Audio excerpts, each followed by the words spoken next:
අන්තර්ජාලයේ වැඩිම සෙවුම් ප්‍රමාණයක් වගේම වැඩිම නැරඹුම් ප්‍රමාණයක් තිබෙන බලු සුරතලුන් ප්‍රභේදයක් තමයි ගෝල්ඩන් රිට්‍රීවර්ස්ලා. ගෝල්ඩීස්ලා පවුලේ සුරතලෙක් වීම ජනාදරයට පත්වීම පිටිපස්සේ තියෙන අවිද්‍යාත්මක විග්‍රහයක්. අද DOE වලින් කතා කරන්නේ ඒ ගැන.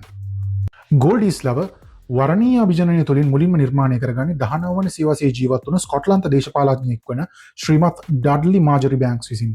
ඔය ඡායාරූපේ රතු පාටින් රවුම් කරලා තියෙන්නේ වර්තමානයේ ජීවත් වෙන සියලුම ගෝල්ඩන් රිට්‍රීවර්ස්ලාගේ මේ මුත්තා.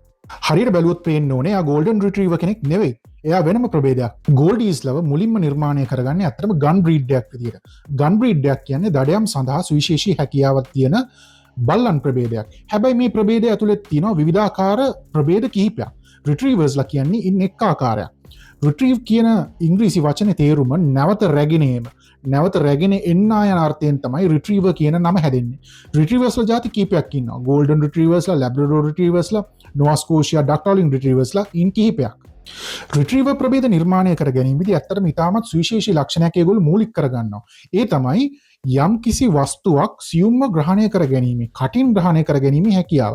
ඒකට හේතුව තමයි දඩයම් කරාට පස්සේ වැටෙන පක්ෂියා හෝ දඩයම නැවත රැගෙනීමේදී ඒ දඩයමට තුවාල වෙන්නේ නැති වෙන්නේ ඉතාමත් සියුම්ව අල්ලන්න පුළුවන් හැකියාව. මේ හැකියාව තමයි සිලෙක්ටිව් බ්‍රීඩින් වලදී වරණීය අභිජනනයේදී වාසිදායක ලක්ෂණයක් විදිහට ඉදිරියට ගෙනල්ලා තියෙන්නේ. එතකොට මේ ගෝල්ඩන් රිට්‍රීවර්ස්ලාට පුළුවන් ඉතාමත් සියුම් ලෙස දේවල් ග්‍රහණය කරගන්න. ඔයගොල්ලෝ වීඩියෝස් දැකලා ඇති ඕන තරම් මේගොල්ලෝ හැමතිස්සෙම දේවල් කටේ දාගන්නවා. බිත්තරයක් වුණත් නොකැඩී ගෙනියන්න, කටේ තියාගෙන නොකැඩී ගෙනියන්න මේ ගෝල්ඩන් රිට්‍රීවර්ස්ලාට පුළුවන්. ඔයගොල්ලෝ දන්නවද? වර්තමානයේ වැඩිම ටෙනිස් බෝල ප්‍රමාණයක් කටේ රඳවා තබා ගැනීමේ ලෝක වාර්තාව තියෙන්නේ ෆින්ලී කියන ගෝල්ඩීට. ගෝල්ඩන් රිට්‍රීවර්ස්ලාට තියෙන තවත් සුවිශේෂී ලක්ෂණයක් තමයි ඒගොල්ලන්ගේ ජලාශීත ක්‍රියාකාරකම් සඳහා අභිජනනය කරලා තියෙන හින්දා ජලයට දක්වන අනුවර්තන. ඒගොල්ලන්ගේ කකුලේ ඇඟිලි අතර පිහිටනවා බැඳි පටල. ඔය තාරාවන්ගේ තියෙන්නේ අන්න ඒ වගේ බැඳි පටල පිහිටනවා. දෙවෙනි අනුවර්තනය තමයි එයාට ලොම් කබායක් තියෙනවා ආවරණ දෙකකින් යුක්ත. පිටත ආවරණය waterproof, යට තියෙන ආවරණය ඒක heat retention. ඒ කියන්නේ තාපය රඳවා තබා ගැනීමේ හැකියාවෙන් යුක්තයි. ඉතින් මේ වගේ ස්පෙෂල් අනුවර්තන තියෙන හින්දා ජලයට ලැබි සතෙක් විදිහට තමයි ගෝල්ඩන් රිට්‍රීවර්ව හඳුන්වන්නේ. වර්තමානයේදී ගෝල්ඩන් රිට්‍රීවර්ස්ලා ෆැමිලි ඩොග් කෙනෙක් වගේම තෙරපි ඩොග්ස්ලා විදිහටත් ප්‍රසිද්ධයි. ඒකට හේතුව තමයි ගෝල්ඩන් රිට්‍රීවර්ස්ලාට තියෙන හැකියාවක් යම් යම් තත්ත්වයන් අඳුරගන්න ඒවා වෙන්න කලින්. උදාහරණයකට ශරීරයේ සිදුවන දියවැඩියා උච්චාවචනයන්, මීමැස් මොර තත්ත්වයන් වගේ අඳුරගෙන ඒක එන්න කලින් ප්‍රතිචාර දක්වන්න ගෝල්ඩන් රිට්‍රීවර්ස්ලාට පුළුවන්. එතකොට මේ වගේ අවස්ථාවකදී අයිතිකාරයට පුළුවන් ඒක කලින් අඳුරගෙන ප්‍රතිකාරවලට යොමු වෙන්න. ගෝල්ඩීස්ලාව හඳුන්වන්නේ ඉමෝෂනල් ඉන්ටෙලිජන්ස් එක වැඩි ප්‍රභේදයක් විදියට. ඒ කියන්නේ චිත්තවේගී බුද්ධිය වැඩි ප්‍රභේදයක් විදියට. ඒගොල්ලන්ට තියෙන හැඟීම්, දැනීම්, ස්පර්ශ සඳහා සංවේදන හැකියාව අනික් බ්‍රීඩ් වලට වඩා ටිකක් වැඩි. මේ වගේ හැඟීම්, දැනීම්, ස්පර්ශ වලට සංවේදීතාව ඇති කරන්න මූලික වන හෝමෝනය තමයි ඔක්සිටොසින් හෝමෝනය.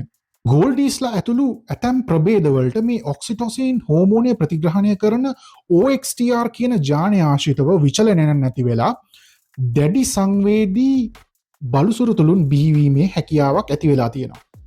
ඒකේ ප්‍රතිඵලය තමයි ඉමෝෂනල් ඉන්ටෙලිජන්ස්. එහෙම නැත්නම් චිත්තවේගී බුද්ධියෙන් වැඩි, සංවේදීතාවයෙන් වැඩි, ඉවසීමේ හැකියාවෙන් වැඩි බලුසුරුතුළුන් බිහිවීම. අවසාන වශයෙන් ගෝල්ඩීස්ලාට තියෙනවා තව එක සුපර් පවර් එකක්. ඒ තමයි නියෝටෙනි. නියෝටෙනි කියන්නේ ලදරු අවදියේ දක්වන චර්යාවන් වැඩිහිටි අවදිය දක්වා රැගෙන යාමේ හැකියාව.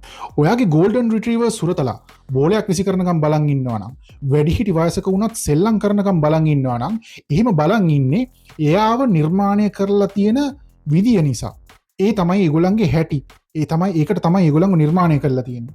ඉතින් ඊළඟ සැරේ ගෝල්ඩන් රිට්‍රීවර් කෙනෙක් දැක්කොත් එහෙම DOE එකෙන් කිව්ව මේ කතාව මතක තියාගන්න. හරි එහෙනම් පරිණාමයේ කතන්දරයක් එක්ක ආයිත් හම්බ වෙමු. පරිණාමික දිනපොතෙන්.